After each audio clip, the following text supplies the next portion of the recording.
ጤና ይስጥልኝ። ሰላምታችን በያላችሁበት ይድረስ እያለን በዕለቱ የተሰሙ ዋና ዋና ጉዳዮችን ወደ እናንተ ይዘን ቀርበናል። ሐሰን ሼክ የድንጋጤ ጉዞ ጀምረዋል። ፕሬዝደንቱ ጅቡቲ ገብተው ከእስማኤል ኦማር ጌሌ ጋር ተወያይተዋል። በነገው ዕለት ደግሞ ቱርክ ይገባሉ። የእስራኤል እርምጃ ያመጣውን የፕሬዝደንቱን ጉዞ በዝርዝር እንመለከታለን። ተፈናቃዮችን መያዣ በማድረግ ወልቃይት አይመለስም ሲሉ ጀነራሉ አስጠነቀቁ። ህወሓት በበኩሉ ብልጽግና ስልቱን ቀይሮ አፈናውን ቀጥሏል የሚል መሰረተ ቢስ ውንጀላ አሰምቷል። ምን ነግራችሁ ጉዳይ ነው። በፑቲን መኖሪያ ቤት ላይ የድሮን ጥቃት ተፈጸመ። በጥቃቱ ፑቲን አራስ ነብር ሆነዋል። ምን ነግራችሁ ጉዳይ ነው። ሀውቲ እስራኤልን ኢላማ ያደረገ ጥቃት እንደሚፈጽም አስጠንቅቋል። የተወደዳችሁ የቻናላችን ቤተሰቦች እነዚህንና ሌሎች መረጃዎችን አጠናቅረናል። አሁን በዝርዝር ወደምንመለከተው መረጃ እናመራለን። ሐሰን ሼክ የድንጋጤ ጉዞ ጀመሩ። ፕሬዝደንቱ ጅቡቲ ገብተው ከእስማኤል ኦማር ጌሌ ጋር ተወያይተዋል። በነገው ዕለት ደግሞ ቱርክ ይገባሉ። የሶማሊያ ፌዴራላዊ ሪፐብሊክ ፕሬዝደንት ሐሰን ሼክ መሐመድ በጅቡቲ ከተማ ከጅቡቲ አቻቸው ፕሬዝደንት ኢስማኤል ኦማር ጌሌ ጋር ተገናኝተው በወቅታዊ ቀጠናዊ ጉዳዮች ላይ ወሳኝ ምክክር ማድረጋቸውን ቬላ ሶማሊያ አመላክቷል። በሁለቱ መሪዎች ውይይት ላይ ዋነኛ አጀንዳ ሆኖ የተነሳው የሶማሊያ አንድነት፣ ሉዓላዊነትና ግዛታዊ አንድነት ከአደጋ ለመጠበቅ በሚደረጉ ዲፕሎማሲያዊ ጥረቶች ዙሪያ ነው። መሪዎቹ እነዚህን የዲፕሎማሲ ስራዎች እንዴት በጋራ ማስተባበርና ማጠናከር እንደሚቻል በሰፊ መክሯል። በተለይም የሶማሊያ መከፋፈል የሚቃወሙና የሀገሪቱን አንድነት የሚደግፉ ወዳጅ ሀገራት ያላቸውን አቋም ማጠናከር አስፈላጊ መሆኑን ሁለቱ መሪዎች አጽንኦት ሰጥተውበታል። ፕሬዝደንት ኢስማኤል ኦማር ጊሌ ጅቡቲ ምንጊዜም ከሶማሊያ ጎን በመቆም ለሀገሪቱ ሉዓላዊነትና አንድነት መከበር የምታደርገውን ድጋፍ አጠናክራ እንደምትቀጥል አረጋግጠዋል። ይህ የሁለቱ መሪዎች ግንኙነት የተደረገው በቀንዱ ቀጠና ላይ በተለይ በኢትዮጵያና በሶማሌላንድ መካከል ከተፈረመው የመግባቢያ ሰነድ በኋላ የሶማሊያ ሉዓላዊነት ጉዳይ አነጋጋሪ በሆነበት ወቅት ነው። ጅቡቲ የሶማሊያ ሉዓላዊነት ከሚደግፉና የሶማሌላንድን ከሶማሊያ መገንጠልን እንቅስቃሴ ከማይቀበሉ የቀጠናው ቁልፍ ሀገራት መካከል አንዷ መሆኗ ይታወቃል። ይህ በእንዲህ እንዳለ እስራኤል ለሶማሌላንድ የሰጠችውን እውቅና ተከትሎ የሶማሊያ ፕሬዝደንት ሐሰን ሼክ መሐመድ በቱርክ ፕሬዝደንት ሬሲፕ ጣይብ ኤርዶሃን ግብዣ ዛሬ በቱርክ ይፋ የሥራ ጉብኝት እንደሚያደርጉ የቱርክ ፕሬዝደንት ጽህፈት ቤት አስታውቋል። የቱርክ ፕሬዝደንት ኮሚኒኬሽን ዳይሬክተር ቡርሄቲን ዶራን በማህበራዊ ሚዲያ ገጻቸው ላይ እንደገለጹት በጉብኝቱ ወቅት የሁለቱን ሀገራት መሪዎች በቱርክና በሶማሊያ መካከል ያለውን የሁለትዮሽ ግንኙነት በሁሉም ረገድ ይገመገማሉ። እንዲሁም ትብብራቸውን ይበልጥ ማጠናከር በሚቻልበት ሁኔታ ላይ በሶማሊያ የጸረ ሽብር ትግል የሀገራዊ አንድነትን ማረጋገጥ ጥረቶችና በቀጠናዊ ጉዳዮች ዙሪያ በሰፊው ያያሉ ተብሎ ይጠበቃል። የጉብኝት የሚደረገው ቱርክ እስራኤል ለሶማሌላንድ የሰጠችውን እውቅና ህገወጥ ስትል በይፋ ካወገዘች በኋላ ነው። የቱርክ ውጭ ጉዳይ ሚኒስቴር ቃል አቀባይ ኦንኩ ከሴሊ እንዳሉት የእስራኤል ውሳኔ የኔታንያሁ መንግስት በቀጠናውና በዓለም አቀፍ ደረጃ አለመረጋጋትን ለመፍጠር የሚያደርገው ህገወጥ እንቅስቃሴ ተጨማሪ ማሳያ ነው ብለዋል። ቃል አቀባዩ አክለውም እስራኤል የፍልስጤምን መንግስት እውቅና እንዳያገኝ የምታደርገውን ጥረት ወደ ጎን በመተው በሶማሊያ የውስጥ ጉዳይ ጣልቃ መግባት ግልጽ የሆነ ማስፋፋ ፖሊሲው አካል ነው ሲሉ ወቅሰዋል። ቱርክ የሶማሊያን የግዛት አንድነትና ሉዓላዊነት እንደምትደግፍ የገለጸች ሲሆን ስለ ሶማሊያ የወደፊት ዕጣ ፈንታ የሚወስኑ ውሳኔዎችም የሁለቱን ሶማሌ ፍላጎት ያንጸባረቁ መሆን እንዳለባቸው አጽንኦት ሰጥታለች። ቱርክ የሶማሊያ የቅርብ አጋርና በሀገሯ ጉዳይ ፈላጭ ቆራጭ ስትሆን ከ1990ዎቹ ጀምሮ በእርስ በርስ ጦርነት ለምትታመሰው ሶማሊያ ወታደራዊ፣ ኢኮኖሚያዊና ሰብአዊ ድጋፍ ስታደርግ ቆይታለች። በተለይም የሶማሊያ ጦር መልሶ መገንባትና በባህር ላይ ደህንነት ትብብር ረገድ ቁልፍ ሚና እየተጫወተች ትገኛለች። ተፈናቃዮችን መያዣ በማድረግ ወልቃይት አይመለስም ሲሉ ጀነራሉ አስጠነቀቁ። ህወሓት በበኩሉ ብልጽግና ስልቱን ቀይሮ አፈናውን ቀጥሏል የሚል መሰረተ ቢስ ውንጀላ አሰምቷል። ጀነራል ሳሞራ የኑስ ተፈናቃዮችን መያዣ አድርጎ በማስራብ ወልቃይትን ማስመለስ አይቻልም ብሏል። የቀድሞው መከላከያ ሰራዊት ኢታማዦር ሹም ጀነራል ሳሞራ የኑስ ከሰሞኑ ከተፈናቃዮች ረሃብ ጋር በተያያዘ በተፈጠረው ውዝግብ ስለ ወልቃይት ያልተጠበቀ አስተያየት ሰጥተዋል። ህወሓት ከሰባይነት ባፈነገጠ ስሌት ተፈናቃዮችን በመያዣነት ይዞ እያስራበ መሆኑን የገለጹት ጀነራሉ የመሬት ጥያቄ በዚህ አግባብ አይመለስም ብለዋል። ጀነራሉ በጉዳዩ ላይ ለአዲስ ዘመን ጋዜጣ በሰጡት ማብራሪያ በተፈናቃዮች መያዣነት የመሬት ጥያቄ ለማስመለስ ማሰብ ትርፉ ኪሳራ ነው ብለዋል። የወልቃይትም ይሁን የጠገዴ እንዲሁም በሌሎች አካባቢዎች የሚነሱ የመሬት ጥያቄዎችን በተፈናቃዮች መያዣነት መደራደር ትክክል አይደለም ሲሉ ኮንነዋል። ተፈናቃዮችን በመያዣነት እያስራቡ የሚመለስ የመሬት የለም ያሉት ጀነራሉ ይህ አይነቱ አካሄድ ከሰባይነት ያፈነገጠ መሆኑን ተናግረዋል። የወልቃይት ጠገዴና ሌሎች እንደ ራያ ያሉ አካባቢዎች የመሬት ይገባኛል ጥያቄ የሚመለሰው በውይይትና በንግግር መሆኑን ጀነራሉ ጠቁመዋል። ከሁሉም በፊት ተፈናቃዮች ያለምንም ቅድመ ሁኔታ በአስቸኳይ ወደ ቀያቸው እንዲመለሱ ማድረግ እንደሚገባም ምክር ሐሳብ አቅርበዋል። ጀነራሉ ህወሓትን ሰባይነትን ለፖለቲካ ዓላማ በመዋል አጥብቀው የወነጀሉ ሲሆን የትግራይ ህዝብ በቃ ማለት አለበትም ብለዋል።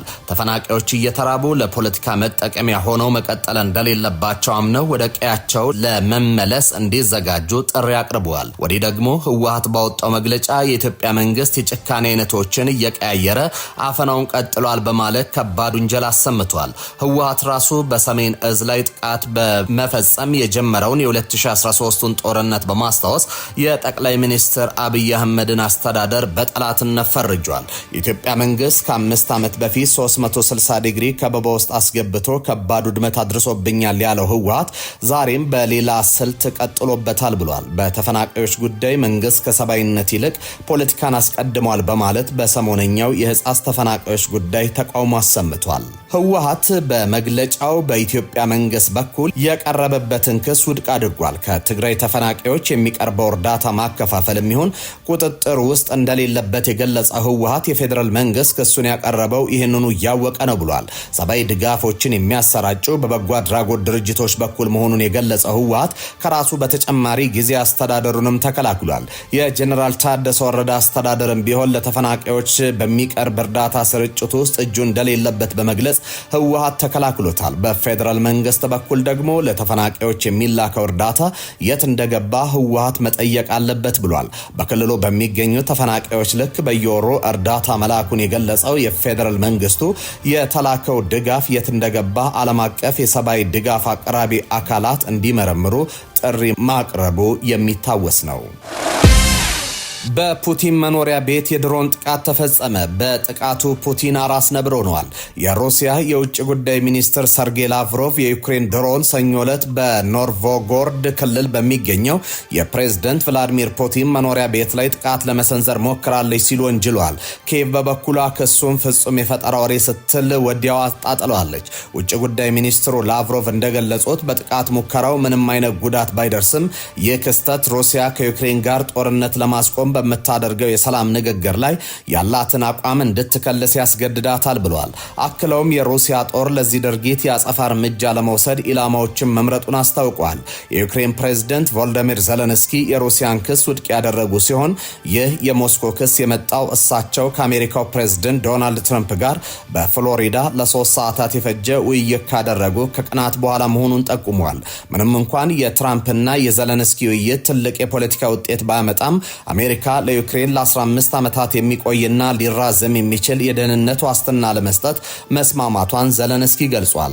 ፕሬዝደንት ዜሌንስኪ በኤክስ ገጻቸው ላይ ባሰፈሩ ጽሑፍ ሩሲያ አደገኛ መገለጫዎችን በማውጣት ከፕሬዝደንት ትራምፕ ቡድን ጋር የተገናኘውን ዲፕሎማሲያዊ ስኬት ለማኮላሸት እየሞከረች ነው፣ እኛ ግን ሰላምን ለማምጣት መስራታችንን እንቀጥላለን ብለዋል። ይህ በእንዲህ እንዳለ የዩክሬን ጦር በሩሲያው ፕሬዝደንት ቭላዲሚር ፑቲን የመንግስት መኖሪያ ላይ ከ90 በላይ የካማካዚ ድሮኖችን በመተኮስ ጥቃት መፈጸሙን ተከትሎ የአሜሪካው ፕሬዝደንት ዶናልድ ትራምፕ በዜናው መደንገጣቸውን የክሬምሊን የውጭ ጉዳይ አማካሪ ኦሮ ኦቫኮቭ ገልጿል።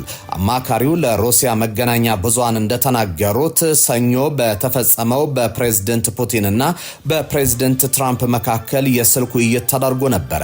ትራምፕ በውይይቱ ወቅት ስለ ጥቃቱ ሲሰሙ ኪየቭ እንዲህ ያለ እብደት ትፈጽማለች ብዬ ገምቼ አላውቅም በማለት መደናገጣቸውንና መቆጣታቸውን ኡሻኮቭ ተናግሯል። የሩሲያ ወገን እንዲህ አይነቱን ኃላፊነት የጎደለው ድርጊት ያለ አጸፋ መልስ እንደማይታለፍ ግልጽ አድርጓል ያሉት ኡሻኮቭ አሜሪካውያንን ይህንን የሩሲያ አቋም በትክክል ሊረዱት እንደሚገባ አሳስበዋል። ክሬምሊን አክሎም ይህን ጥቃት ተከትሎ ሩሲያ ከዚህ ቀደም በሰላም ንግግሮች ዙሪያ የደረሰችባቸውን ስምምነቶችና አቋሞችን እንደምትከልስ አስጠንቅቋል። የየመኑ ሁቲ አማጽያን መሪ እስራኤል ወደ ሶማሌላንድ የምትገባ ከሆነ እንደ ወታደራዊ ኢላማ እንደሚቆጥሩት ማስጠንቀቁን የፈረንሳይ ዜና ወኪል ኤኤፍፒ ዘገበ። አማጺ ቡድኑ እሁድ ዕለት ባወጣው መግለጫ ለሶማሌላንድ የአገርነት እውቅና የሰጠችው እስራኤል በሶማሌላንድ ውስጥ የምትገኝ ከሆነ እንደ ተገቢ ወታደራዊ ኢላማ በመቁጠር ጥቃት እንደሚፈጽም አስጠንቅቋል። በሶማሌላንድ የሚኖርም ማናቸውንም አይነት የእስራኤል እንቅስቃሴ ለወታደራዊ ኃይላችን ስጋት ስለሚሆን እንደ ወታደራዊ ኢላማ አድርገን እንቆጥረዋለን ብሏል።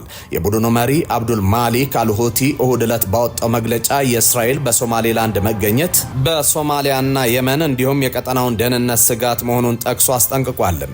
እስራኤል አርብ ዕለት ሶማሌላንድ እንደ ሉዓላዊ አገርነት እውቅና መስጠት ቀዳሚ አገር ሆናለች። የቡድኑ መሪ በመግለጫው የእስራኤል ውሳኔ ከባድ መዘዝ እንደሚያስከትል አስጠንቅቆ ለሶማሌላንድ የሰጠችውን እውቅና በሶማሊያና በዙሪያ ባሉ አፍሪካውያን እንዲሁም በየመን ቀይ ባህርና በቀይ ባህር ዙሪያ ባሉ አገራት ላይ ያነጣጠረ ጠባጫሪነት ነው ብሏል። ከሶስት አስርት ዓመታት በላይ እውቅና ለማግኘት ስትጥር የነበረችው ሶማሌላንድ በኤደን ባህረ ሰላጤ ወሳኝ ስፍራ ላይ ትገኛለች። የቀጠናውን ፖለቲካ ተንታኞች ሶማሌላንድ ከእስራኤል ያገኘችውን እውቅና ተከትሎ የመን የሚገኙትን የሁቲ ታጣቂዎችን በቀላሉ ማጥቃት የሚያስችላት ወሳኝ ስፍራ በቀይ ባህር ላይ ያስገኝላታል ሲሉ ተናግሯል። ሁቲዎች ከመስከረም 26 2016 ዓ.ም ጀምሮ የሐማስ ድንገተኛ ጥቃት ወዲህ በእስራኤል እንዲሁም በቀይ ባህር ላይ የሚንቀሳቀሱ የንግድ መርከቦች ላይ ተደጋጋሚ ጥቃት ፈጽሟል።